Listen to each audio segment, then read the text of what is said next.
Can you put it on phone? Okay, yeah, sorry. Okay. Okay, so yeah, I mean, so Hey everyone, welcome back to my channel. I'm Mathildaaaa and I talk about many different topics about adulthood, life and struggles, home and living. Actually, the list goes on. But today we're going to be doing something very fun. We have Melvin with us! Yay! Hello guys. I also have a YouTube channel. You also have a YouTube channel. So do subscribe. I'm actually the MC for her channel today. We're gonna bring you through Mathildaa's life and you're gonna understand so much about her. Okay, we're actually going to talk about transitioning from a corporate life to a freelancer, because that's the main thing that we kind of did this year. It's like a highlight for us. Yeah. Okay, maybe let's give some background as to how we even became full-time content creators. Okay. For myself personally, I had a bad manager. Mental health was being like absolutely destroyed at work, so I decided it was time to pursue a different life. Because I got laid off, like I was working in a corporate role. Yeah. So actually I work as an investment product manager. So I had a very stable job, which I thought it was stable, and then I got laid off 2 years, 8 months into my first job, and yeah, then I got forced to be a content creator in a sense, and also doing many other things. How has the experience been like for you? Because to be honest, for me, it's still a learning journey. Really? Yeah. But because I thought like she had a bigger following, so it would be easier. But for me, it's like, okay, my numbers are not so huge, but I do have clients, but because the creators, you are charging based on how much you have based on your reach, right? So like different size creators actually have different kind of margin for potential earnings. Yeah, so I don't think it's easy, but somewhat along the way I realized like maybe just give it a try, and it's like as time goes, I'm sure like Mathildaaaa, you also didn't started like with this big amount of projects. Take a chance on this career because it's so unstable as compared to a corporate job, right, where you are able to see the next few years ahead of you. So I thought for a content creator there is no fixed path, and it's scary, but at the same time it's very exciting. I think there's a lot of things to be explored and to be learned about, which was why I decided, okay, I mean, just try, I'm only 27, so I think I still have the time to like trial and error. What are your parents? Oh my god, my parents! I think my parents? dad was just very supportive, but my mom, she had her reservations. Serious? Because she's very scared, like the idea of instability and like whether or not it was a good career choice. Because media industry is quite turbulent. A lot of like bad stories that come out of the media industry, and sometimes it scares her as a parent, like it's not as stable. Yeah. But ultimately, I think if I'm able to provide for myself, I think she was very happy with that. So yeah, how did your parents react? Honestly, my parents are still like... Do they not know? They know, right? No, they know, okay, but it's like, you're not finding job. 还没有找工作. They keep saying like, telling me, you haven't found job yet. Then I say, this is my job. This is my job. So all the while I've been saying this, but I don't think they realize that I'm saying it for real. Okay. I think ours was very different reasons, but at the same time very relevant also in this current like job market. It's pushing people towards maybe more gig work or towards a different like entire career. Maybe it's time to like think about what you really want to do. Because initially it's like, okay, I will just find a new job, right? Because that's the natural thing to do. You just you jump from move from one, then naturally you want to go back into another one. Like that's a cycle, right? But then like over the time, then you just think about, maybe what I really want to do is this, instead of just being like stuck with status quo and just going back to the same thing. This is an opportunity that shows up. As you're currently in December filming this, I want to ask. December. Yeah, it's really December. Merry Christmas from the gnome and I. So, Merry Christmas everyone. So I think the next question that is very natural. Oh my gosh, it's completely over my face. So the next question that is very natural, right? And people are gonna ask us also, like in the next year. What are we gonna do? Yeah, what growth do you foresee for yourself? What's gonna happen? What's gonna happen? So I think you take this question because for me it's very difficult to answer. Serious? Sorry, okay. You're very busy. Okay, so for me, I have a very strong. I have a few objectives. So numerically, right, one of my key objectives is I want to grow my TikTok into 10K because I want playlists. I want to have a playlist. I want to talk about different topics. Actually, I want to talk about like relationships. I want to talk about like food. I want to talk about travel. So I want to organize these into playlists. But the annoying thing about TikTok is like if you have less than 10K followers, you can't do that. So TikTok, can you wake up? Can you fix it? IG, I would think like 100K because I feel like 100K is the benchmark for a lot of jobs. So a lot of clients, they look at your numbers. Right? Minimally, you have to have 100K in order for them to engage you. And I'm also running a clinic right now, so a lot of focus will be on running the clinic. trying to grow the business and then see whether we can expand. So that's actually a main job. Like I've always wanted to be in business.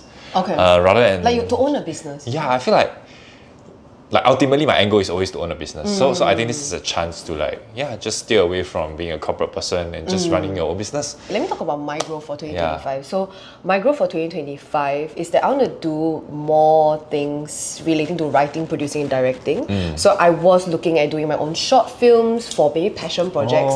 So really just coming up with storyboarding ideas that can potentially be timeless. I don't know, I'm just really toying with the idea of that because I feel that as a content creator, yes, there is a business aspect to it where I constantly have to get clients, but selling every moment is a selling moment. Your face also, yeah. But I think after a while, there has to be a deeper impact to this business, and I'm thinking I can see myself in there, and how I'm gonna get there is really just to start doing. I think that's actually the part. That's also why we are doing this video. Yes. We wanted to create impact, and it's because a lot of people have been sitting on the fence, whether should I take the step, should I try?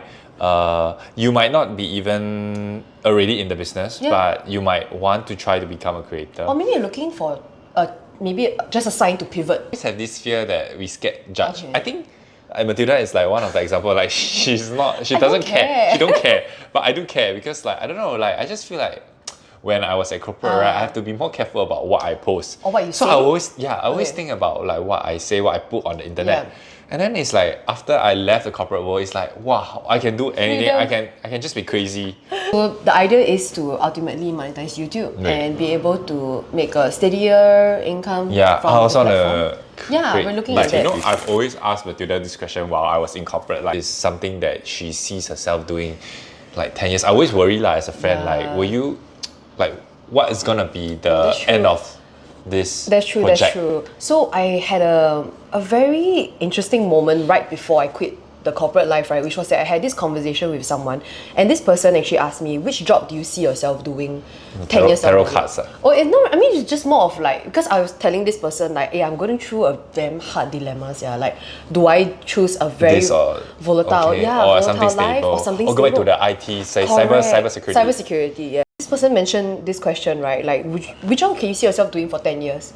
And I said, well, easily in a heartbeat, content creation. So I think that in itself was enough for me because I think my interest can sustain a career. And as long as there's always things to learn, I think it's fine. Correct. So the idea of content creation, you think we just post videos. It starts there. It starts there for sure.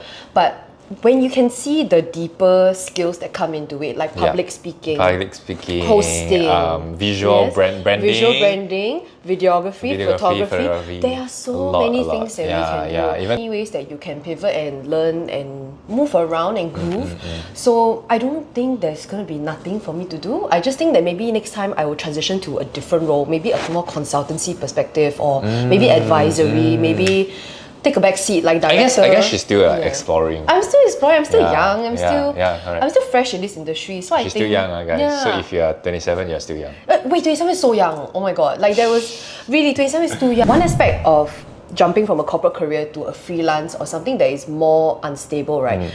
And the common question is, how is your mental health doing? From corporate life into a content creator is actually very different because once you leave corporate, you just feel it's very slow and everything is just up to you because you don't have a job. And then suddenly you just don't know what to do.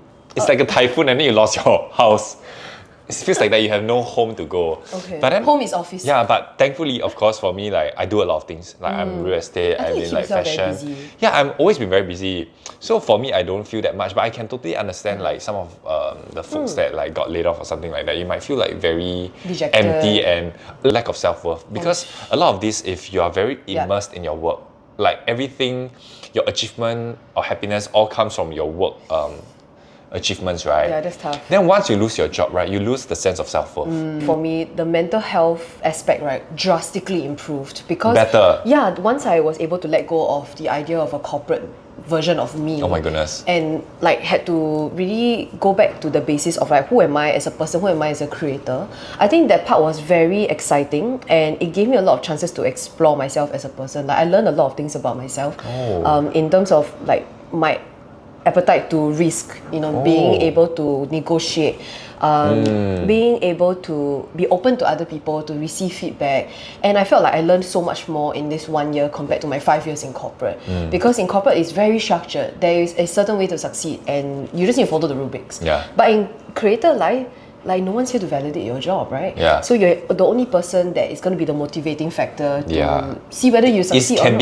It can be challenging because there's nobody to manage you. You are correct. Yeah, on your own. Yeah. So being freelance as well as a content creator, which means I was able to fly very often to travel and like. Oh my god, I totally agree. I Yeah. totally agree. Right? This part you weren't limited. This is the best. You don't have to leaves? Yeah, you don't have to control your leaves and Correct. there's a lot of opportunities actually. You open like way much doors because of the time that you have. And you're able to meet so many more people. Yes, and that's the idea of creators, right? That's You have to crazy, meet new that's people. crazy. Like you get very inspired by other people's work as well. It's like, oh my god, everyone working so hard. And you can see the hustle in different countries also, how they work differently. Ultimately, it's a net positive in terms of how I viewed my mental health. Okay. Yeah. So thanks Mathildaaaa for sharing so much, and I hope you learned a lot from this video. And I'm gonna carry on talking about turmoil in 2024 and how we lived through it in my channel. So stay tuned and see you in part 2. Yes, we'll see you there. Bye. Bye.